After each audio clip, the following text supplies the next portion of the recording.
different world with different choices and different fashions and things like that. So it's inevitable that it would change. Some lines of it, which were around for a very long time, have gone extinct, and that's a pity in a way, but you can't hold culture back. Culture will always evolve.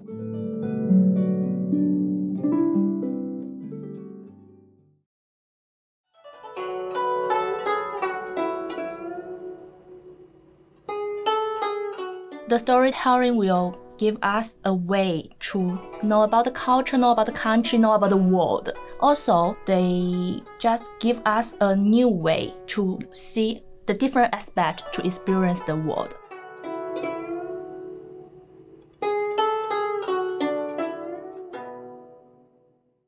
My name is Xiaohan Zheng, and I'm from China, and now I'm the volunteer Chinese teacher in UCC Confucius Institute. The major work is to teach TYE students Chinese in the local school of Cork and Kerry.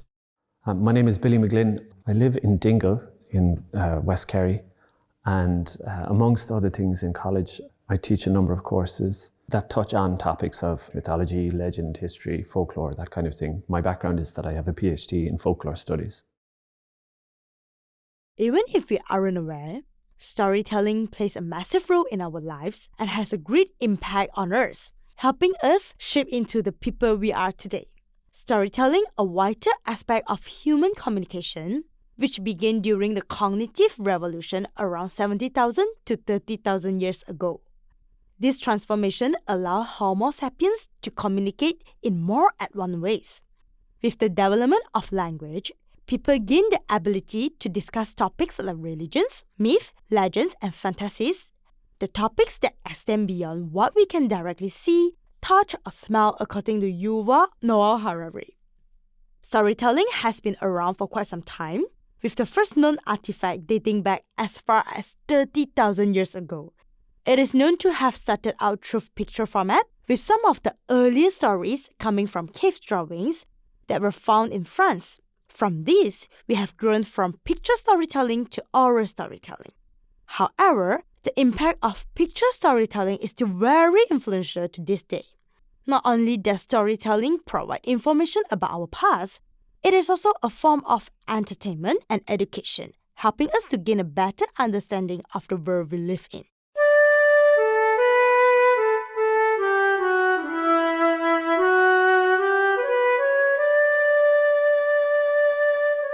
If you go back to the time before mass communication in Ireland and in Kerry, storytelling was a very, very vital and very, very rich art, if you want to call it that, that was practiced by many people. They're very skilled people who essentially their role in society, or certainly one of the roles that they had, was to be skilled storytellers. And that was the main source of entertainment for a lot of poorer people in Ireland who didn't have access to any other essential forms of entertainment. You know, some of these storytellers would have had a knowledge of hundreds, literally hundreds of stories. And we have good records of some of these traditional storytellers, Peg Sayers, for example, or Sean O'Connell from South Kerry, who so much was collected from this one storyteller that they published an entire book on them. And people like that were the best exemplars of this old, medieval and perhaps older tradition of telling stories. And the idea of people just sitting down and listening to somebody else telling them a story in the same room is almost extinct. Nevertheless, people are hungry for stories. We construct our reality through story, and therefore we tell stories in new ways now. And the kind of material that you would consider to be traditional storytelling narratives, so legends, memories, international folk tales, folk beliefs, myths, all of these kind of things, they still have a kind of a currency. People still consider them to be important to an extent, and we are finding new ways of giving them expression. Podcasts are an interesting one, and things like legends, the shorter stories to do with beliefs and things like that, they're still a kind of a dynamic thing that you get in oral tradition anywhere, and they'll never really be extinct. But you know, the idea of sitting down and listening to a load of them is not something that you find that much anymore. Not to say it's extinct, it just happens in new ways. But we tell stories in new ways. We tell new types of stories. We don't tell traditional stories as much anymore. We have podcasts, we have creative writing, we have novels, short stories, all that kind of thing. So literature and literacy has had a huge influence on the way we're doing it. digital media is taking it in a new direction and an interesting direction. We do tell stories of a kind in new ways. So maybe a new set of stories or a new body of stories will become encoded in the digital sphere, because it has never been static. It has always been something that is changing and adapting, and we're in a different world with different choices and different fashions and things like that. So it's inevitable that it would change. Some lines of it, which were around for a long time, have gone extinct, and that's a pity in a way, but you can't hold culture back. Culture will always evolve.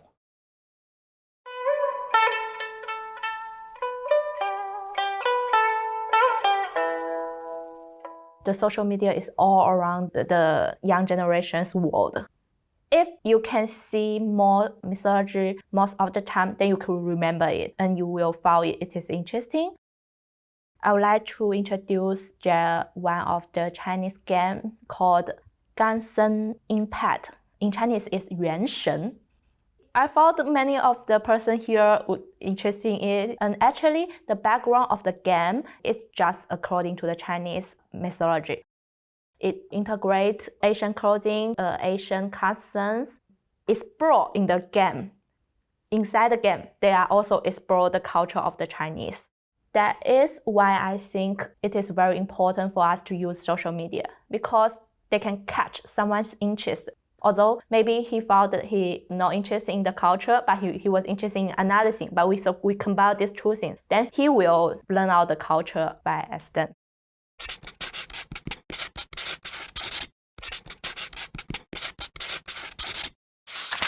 I think the mythology definitely plays a significant role in the storytelling because it provides the typical themes and characters for the storytelling.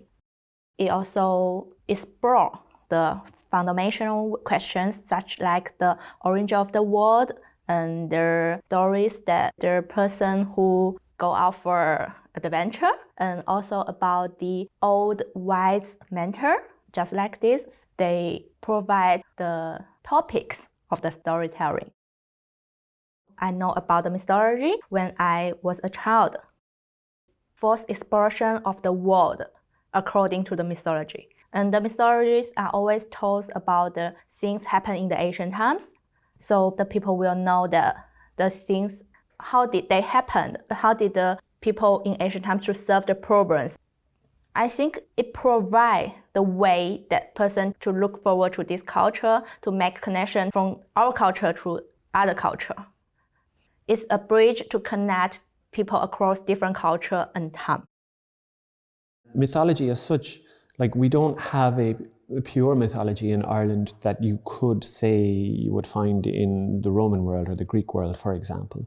Unless you consider Christian material to be mythological. And I do. I think Christian mythology is a very important part of the old tradition in Ireland. Stories of saints and miracles and things like that. What people label mythology very often can be found in medieval texts. Sometimes it's found in oral literature as well. And it's not a pure type of mythology. It's literature, which is drawing on mythological motifs and ideas and narratives. But storytelling and how we structure our world, that's a different thing. And I think the equivalent of mythological stories that we tell ourselves in the modern world, you know, myth and mythology has a sort of a sacred character to it. And for a lot of storytelling, it's not like that anymore. But on a psychological level, I do think it is operating in terms of the kinds of stories we tell ourselves and the kind of stories we tell each other give structure and meaning and order to the universe and to the world in which we find us and our interrelationships with each other.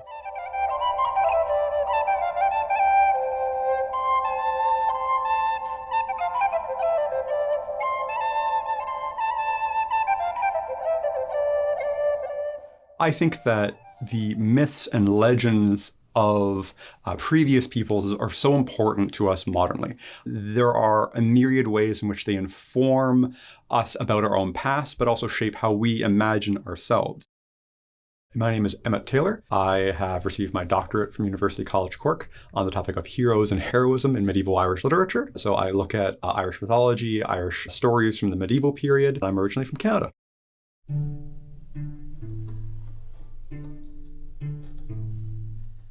My favorite story, fortunately, is quite short. It is called Sciathra Mac Macdatho, the story of Macdatho's pig.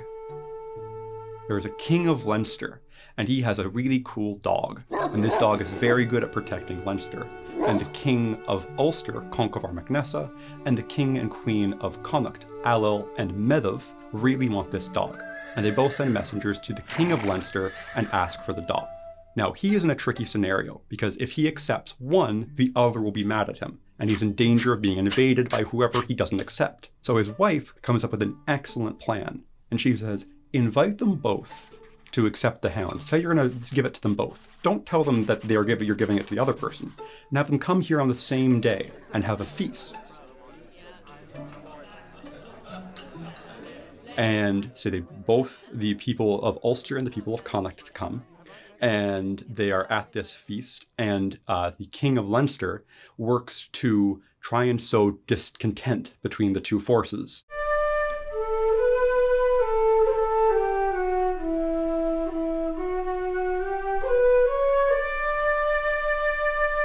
So his plan seems to be that if he can make Ulster and Connacht fight, he can give the hound to the winner, and the loser will be too weakened to come and invade him. A relatively straightforward plan. And this begins with him bringing out the titular tremendous pig. A pig that is so gigantic, it's a roast pig that has several entire roast ox along its back. It's huge. And Bricru Nemthenga, Bricru Poison Tongue, one of the Ulster aristocrats who's a resident problem causer, goes, we should give this to whichever warrior, we should give the right to carve it to whichever warrior is the best. And the kings of Ulster and Connacht both agree, and this begins dialogues, where one Ulster warrior stands up and says, I am great, and another one goes, no, but I am better. And this concludes with Kate MacMagach, one of the great heroes of Connacht, standing triumphant. And as different heroes of Ulster try and challenge him, he dismisses their claims. An example is Cuscraid ben Macha, one of the princes of Ulster, stands up, and he goes, Ket, I challenge you. And Ket turns and goes, Cuscraid, you can't challenge me. Your stutter. His name, Mend Macha, he means this is the stammerer of Macha. You gained your stammer when you came to invade Connacht as a young man, as a part of a youthful ceremony. And I encountered you at the border, and I put my spear through your neck. And that's why you have a stutter. And he repeats this again and again with different heroes from Ulster, until it seems that there is no hope. And Ket will be recognized as the supreme hero. And as he stands the pig, ready to carve it open, there's the door bursts in, and in comes his nephew, Conall Cernach, Conall the Victorious, one of the heroes of Ulster. And he raises up a hand and says, Ket, step away from the pig. And they enter into a cryptic dialogue, a very strange section of poetry that we don't know what's going on, because it sounds like each of them is telling the other one how great they are, which doesn't make a lot of sense. But at the end of this, Ket goes, I concede, Conall, you're superior to me.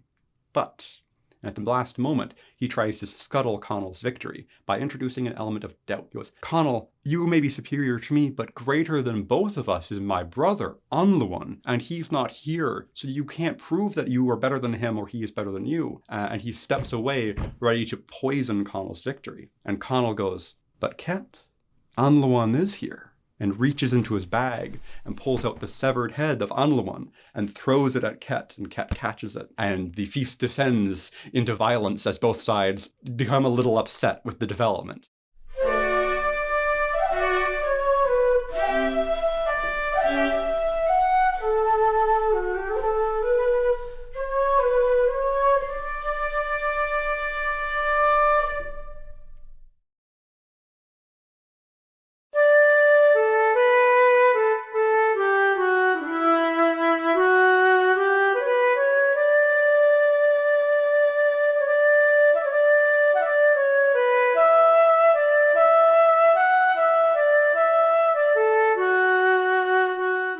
When it comes to storytelling, mythology isn't too far behind, as it's the most important part of storytelling.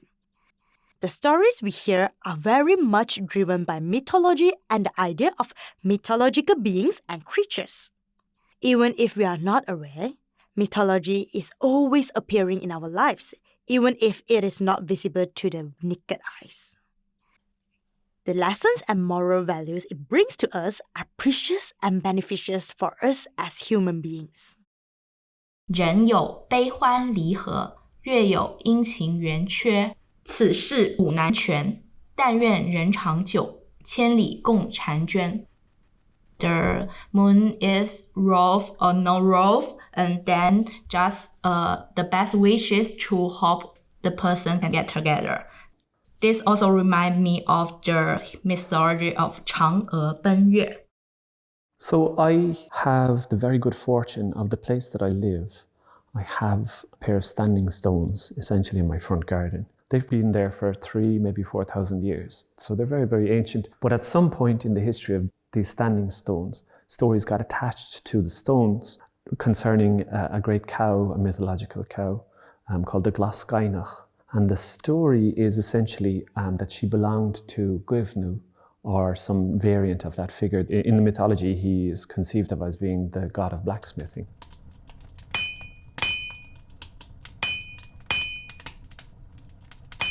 Or at least a supernatural figure attached to blacksmithing. So there's a number of stories from around Kerry to do with this great cow, and the story of how Balor, the one-eyed giant, comes across the sea and stole the cow, or in some instances she runs away across the sea to him. So there's a lot of traditions in the area concerning this great cow, this Glasgainach, and the adventures of Cian, the father of Lu. He has to go abroad to bring the cow back to the blacksmith. So that's a whole sort of cycle of stories. There's a well near camp which is called Glowningalt and Tubberningalt, the Well of the Mad, and it was believed that the water there healed people who had mental health problems. But the Glasgainach, the cow, and the blacksmith were also associated with that site there. So there's lots of these places in the landscape that are connected to these mythological figures. As well as that, you have the great mountain here looming over us here in Dingletown of Mount Brandon, which has a whole sort of Christian mythology attached to it with St. Brendan and his adventures across the sea. But before it was dedicated to St. Brendan, it's in all likelihood dedicated to Lu, who was one of the Tuatha Dé Danann, ruler of the otherworld. It seems that the people honoured him around the 1st of August, and that pilgrimage to the top of high sites like this mountain here was part of the cult of Luch, or the celebration of Luch. So there's stories to do with that as well, which linger in the area. So there's a relationship, I think, between features in the landscape and the stories too, and they act kind of like mnemonics, reminders of the stories, and the stories continue to be told because you have these important characters or figures that are associated with places in the landscape. There's another figure who looms in the medieval and the post-medieval mythology, if you want to call it that, or certainly legend and folk tradition, about a figure called the Cailleach. She is this great ancient old woman who is in some instances considered to be the mother of all of the different tribes of Ireland. In other cases, she's considered to be the oldest woman in Ireland. In West Kerry, particularly in Dulchin and Ballinarterig, where I live, she was known as Moor. That was the name that is given to her, and there's stories to do with her activities in the landscape, creating features in the landscape, all that kind of stuff.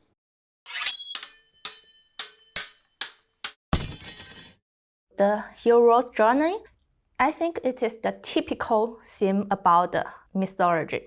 It provides a simple framework about how this story happens. It is just like the formula. Before he goes to the adventure, the challenge he faces, the solution he chooses, or the aiding he receives. And then he comes back with the newfound knowledge or power. It is a good way for storyteller to convey complex ideas in this easier way and to make this story to the storytellers in a more accessible way. So the hero's journey is a model or an outline of a story which was devised by Joseph Campbell. He saw a lot of narrative as being constructed around this idea, where you have a figure who starts off as a kind of an ordinary everyday figure, and through a series of events they get called out of their everyday world and into a world of magic and transformation. They go on this great adventure. They may be helped by magical heroes. They have to confront some enemy. They successfully confront the enemy, and by the end of it then they return back to where they were, but they return transformed, they're changed. Now Campbell I think when he came up with this idea, like he was not a trained folklorist and he was not as trained in literature, I suppose, as you would expect. And the story, the idea of the hero's journey was hugely influential, but I think he painted with too broad a brush. And a lot of the criticisms of Campbell is that he was lumping all different kinds of narratives in together to create the sense of cohesion where it may not have been necessarily. Now, that's not to say that he wasn't onto something. He was, because he did identify similarities in narrative structure that are found across a lot of different cultures. But from a theoretical point of view, I think he probably has gone too far. To his credit, what he was he was terribly influential on narrative generation after the book was written. And you see a lot of stories like Star Wars, for example, or Constantine, the movie Constantine, or The Matrix. These are all following very closely the narrative arc that is constructed by the hero's journey.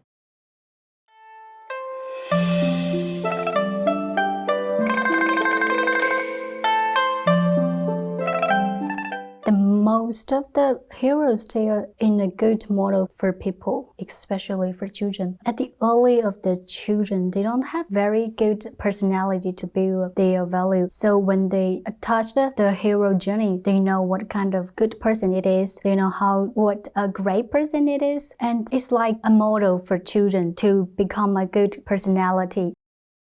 So the hero journey is actually a good way to lead children to build a good value of world for them. My name is Dan Xu. I'm 28 years old and now I'm studying the teaching Chinese to other speakers of other language in UCC. And before I came here, actually I'm a language teaching in Shanghai and now I'm already graduated from UCC.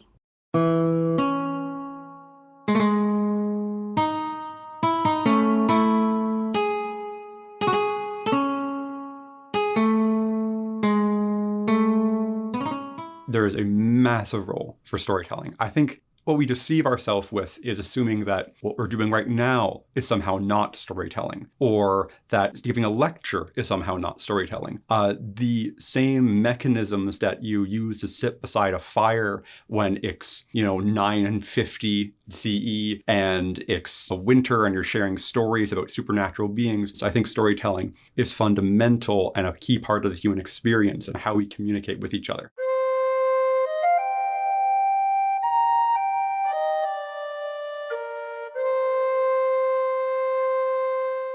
In terms of stories that are rooted in the landscape, it gives people a connection to the land. It gives people a sense of their own history and identity.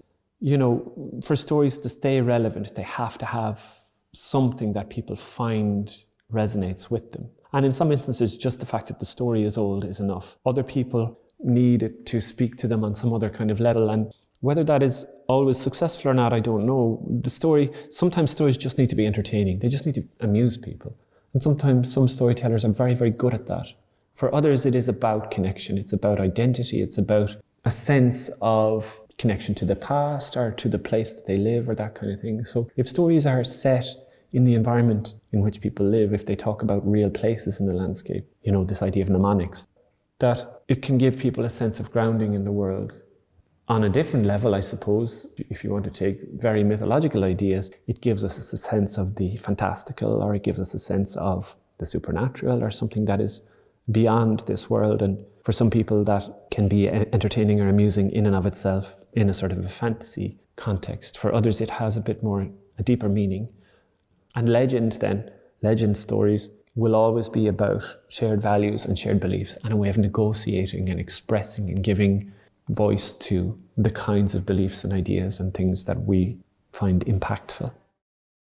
It is one of the way of education. The kids will know the words according to the content.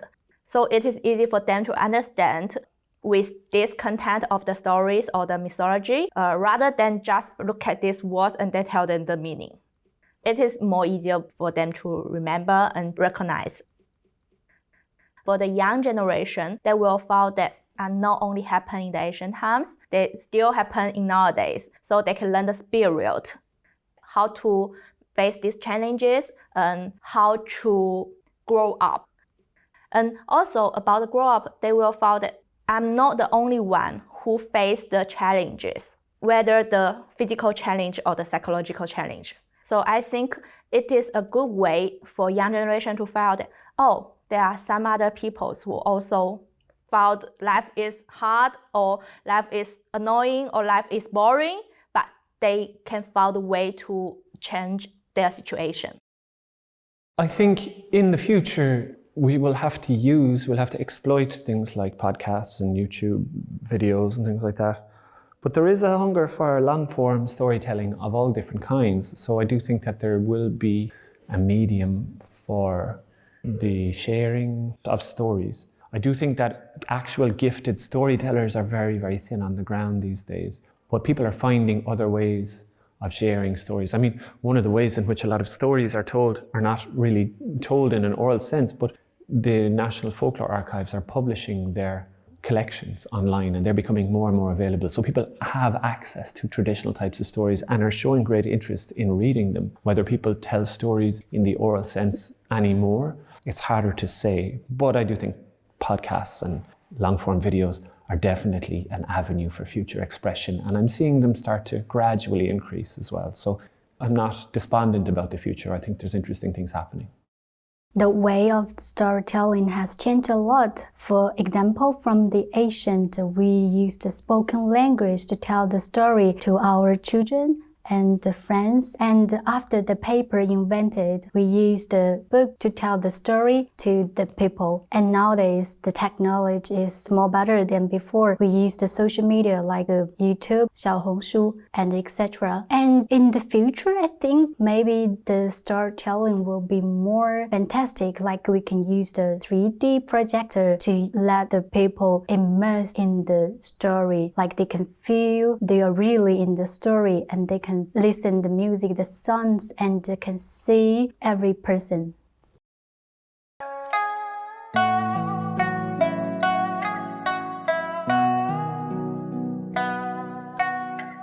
There's one thing that all cultures around the world have in common, and that is storytelling. Stories and storytelling educate us not only about our own culture, but of different cultures around the world.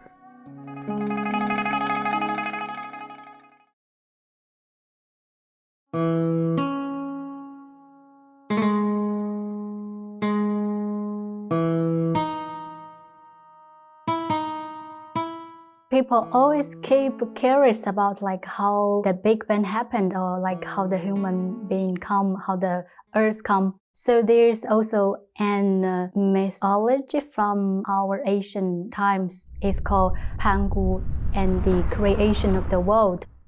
It is said Pangu, he created a big egg, and the egg have two parts. One is called yin and another one is called yang. The yin go down to become the earth and the yang rise to become the sky. And Pangu held in place for 18,000 years, then he died. And his left eyes become the sun, the right eyes the moon, and his praise the wind. His blood become the river.